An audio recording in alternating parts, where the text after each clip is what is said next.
Hey y'all. So we are going to read the rest of chapter 7 of The Outsiders.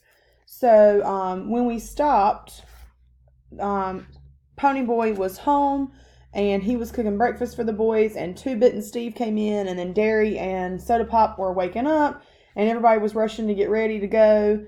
And Ponyboy asked Derry about did he know about him having to go to trial for running away, and did he know they had the possibility of being separated? And Derry was like, "Yeah, I know." And then so Ponyboy starts telling him about this dream that he had. So I'm going to go ahead and get started reading. We're on page 110, about halfway down. So again, page 110, about halfway down. I had a nightmare the night of Mom and Dad's funeral. I'd had nightmares and wild dreams every once in a while when I was little, but nothing like this one. I woke up screaming bloody murder. And I never could remember what it was that had scared me. It scared Soda Pop and Derry almost as bad as it scared me. For night after night, for weeks on end, I would dream this dream and wake up in a cold sweat or screaming. And I never could remember exactly what happened in it. Soda began sleeping with me, and it stopped recurring so often, but it happened often enough for Derry to take me to a doctor. The doctor said I had too much imagination. He had a simple cure, too. Study harder, read more, draw more, and play football more. After a hard game of football and 4 or 5 hours of reading, I was too exhausted, mentally and physically, to dream anything. But Derry never got over it, and every once in a while he would ask me if I ever dreamed any more. Was it very bad? Two-Bit questioned. He knew the whole story, and having never dreamed about anything but blondes, he was interested. No, I lied. I had awakened in a cold sweat and shivering, but Soda was dead to the world. I had just wiggled closer to him and stayed awake for a couple of hours, trembling under his arm. That dream always scared the heck out of me. Derry started to say something, but before he could begin, Soda Pop and Steve came in. You know what? Soda Pop said to no one in particular. When we stomp the Sochies good, me and Stevie here are going to throw a big party and everybody can get stoned. Then we'll go chase the Sochies clear to Mexico. Where are you going to get that dough, little man? Derry had found the cake and was handing out pieces. I'll think of something, Soda Pop assured him between bites. You going to take Sandy to the party? I asked, just to be saying something. Instant silence. I looked around. What's the deal? Soda Pop was staring at his feet, but his ears were reddening. No. She went to live with her grandmother in Florida. How come?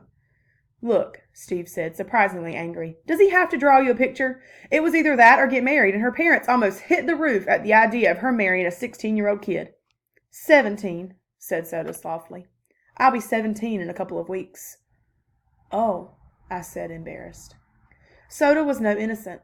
I had been in on bull sessions, and his bragging was as loud as anyone's, but never about Sandy. Not ever about Sandy. I remembered how her blue eyes had glowed when she looked at him, and I was sorry for her. There was a heavy silence, then Derry said, We'd better get to work, Pepsi-Cola. Derry rarely called Soda by Dad's pet nickname for him, but he did so then because he knew how miserable Soda Pop was about Sandy. I hate to leave you here by yourself, Ponyboy, Derry said slowly. Maybe I ought to take the day off. I've stayed by my lonesome before. You can't afford a day off. Yeah, but you just got back and I really ought to stay. I'll babysit him, Two-Bit said, ducking as I took a swing at him. I haven't got anything better to do. Why don't you get a job? Steve said. Ever consider working for a living? Work? Two-Bit was aghast. And ruin my rep? I wouldn't be babysitting the kid here if I knew of some good day nursery open on Saturdays. I pulled his chair over backward and jumped on him, but he had me down in a second. I was kind of short on wind. I've got to cut out smoking or I won't make track next year. Holler, Uncle. Nope, I said, struggling, but I didn't have my usual strength. Derry was pulling on his jacket. You two do up the dishes. You can go to the movies if you want to, but before you go see Dally and Johnny. He paused for a second, watching Two-Bit squash the heck out of me. Two-Bit, lay off. He ain't looking so good. Ponyboy, you take a couple of aspirins and go easy. You smoke more than a pack today, and I'll skin you. Understood? Yeah, I said, getting to my feet. You carry more than one bundle of roofing at a time today, and me and Soda will skin you. Understood?" He grinned one of those rare grins. "Yeah, see y'all this afternoon." "Bye," I said. I heard our Fords vroom and thought, Soda's driving, and they left. Anyway, I was walking around downtown and started to take this shortcut through an alley. Two-Bit was telling me about one of his many exploits while he did dishes. While I did the dishes. He was sitting on the cabinet, sharpening that black-handled switchblade he was so proud of. And I ran into 3 guys. I says, "Howdy," and they just look at each other. Then one says, "We would jump you, but since you're as slick as us, we figure you ain't done nothing worth taking." I says, "Buddy, that's the truth," and went right on. Moral: what's the safest thing to do when one is met by a gang of social outcasts in an alley? "A judo expert?" I suggested. "No, another social outcast." Two-Bit yelped and nearly fell off the cabinet from laughing so hard. I had to grin too. He saw things straight and made them into something funny. "We gonna clean up the house?" I said. "The reporters and police or somebody might come by, and anyway, it's time for those guys from the state to come by and check up on us." "This house ain't messy. You ought to see my house." "I have, and if you had the sense of a billy goat, you'd try to help around your place instead of bumming around." "Shoot, kid, if I ever did that, my mom would die of shock." I liked Two-Bit's mother. She had the same good humor and easygoing ways that he did. She wasn't lazy like him, but she let him get away with murder. I don't know, though. It's just about impossible to get mad at him. When we had finished, I pulled on Dally's brown leather jacket. The back was burned black, and we started for 10th Street. "I would drive us," Two-Bit said as we walked up the street, trying to thumb a ride, "but the brakes are out on my car. Almost killed me and Kathy the other night." He flipped the collar of his black leather jacket up to serve as a windbreak while he lit a cigarette. "You ought to see Kathy's brother. Now there's a hood. He's so greasy he glides when he walks. He goes to the barber for an oil change, not a haircut." I would have laughed, but I had a terrific headache. We stopped at the Tasty Freeze to buy Cokes and rest up, and the blue Mustang that had been trailing us for 8 blocks pulled in. I almost decided to run, and Two-Bit must have guessed this, for he shook his head ever so slightly and tossed me a cigarette.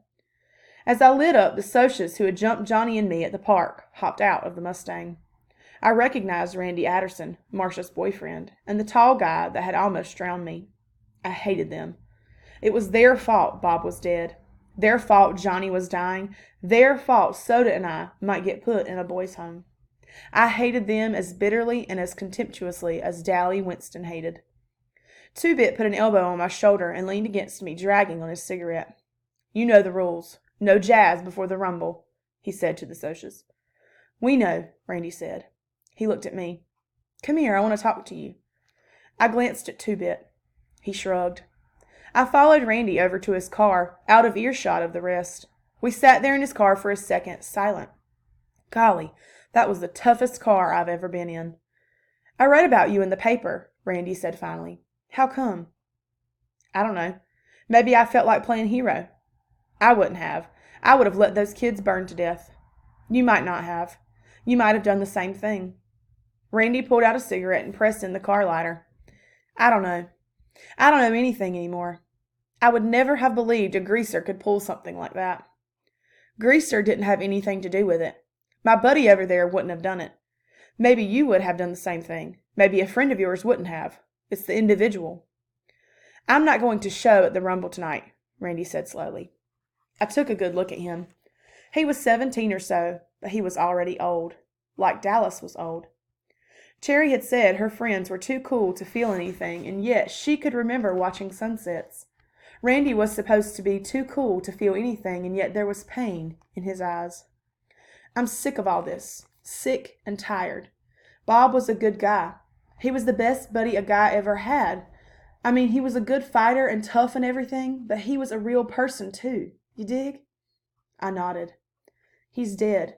His mother has had a nervous breakdown. They spoiled him rotten.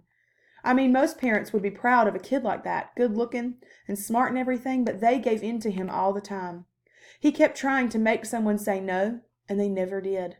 They never did. That was what he wanted, for somebody to tell him no. To have somebody lay down the law, set the limits, give him something solid to stand on. That's what we all want, really. One time," Randy tried to grin, but I could tell he was close to tears. One time he came home drunker than anything. He thought sure they were going to raise the roof. You know what they did? They thought it was something they'd done. They thought it was their fault, that they'd failed him and driven him to it or something. They took all the blame and didn't do anything to him. If his old man had just belted him just once, he might still be alive. I don't know why I'm telling you this. I couldn't tell anyone else. My friends, they think I was off my rocker or turning soft. Maybe I am. I just know that I'm sick of this whole mess. That kid, your buddy, the one that got burned, he might die. Yeah, I said, trying not to think about Johnny. And tonight, people get hurt in rumbles, maybe killed. I'm sick of it because it doesn't do any good. You can't win, you know that, don't you? And when I remained silent, he went on. You can't win even if you whip us. You'll still be where you were before, at the bottom. And we'll still be the lucky ones with all the breaks. So it doesn't do any good. The fighting and the killing, it doesn't prove a thing. We'll forget it if you win, or if you don't. Greasers will still be greasers, and Socs will still be Socs. Sometimes I think it's the ones in the middle that are really the lucky stiffs. He took a deep breath. So I'd fight if I thought it'd do any good. I think I'm going to leave town. Take my little old Mustang and all the dough I can carry and get out. Running away won't help. Oh, hell, and I know it, Randy half sobbed. But what can I do? I'm marked chicken if I punk out at the rumble, and I'd hate myself if I didn't. I don't know what to do. I'd help you if I could, I said. I remembered Cherry's voice. Things are rough all over. I knew then what she meant. He looked at me. No, you wouldn't. I'm a Soc. You get a little money and the whole world hates you. No, I said. You hate the whole world. He just looked at me. From the way he looked, he could have been 10 years older than he was. I got out of the car. You would have saved those kids if you had been there, I said. You'd have saved them the same as we did. Thanks, Grease, he said, trying to grin. Then he stopped. I didn't mean that. I meant, thanks, kid. My name's Ponyboy, I said. Nice talking to you, Randy. I walked over to Two-Bit, and Randy honked for his friends to come and get into the car. What did he want? Two-Bit asked. What did Mr. Super Soc have to say? He ain't a Soc, I said. He's just a guy. He just wanted to talk. You want to see a movie before we go see Johnny in Dallas? Nope, I said, lighting up another weed. I still had a headache, but I felt better. Socs were just guys after all. Things were rough all over, but it was better that way. That way you could tell the other guy was human too.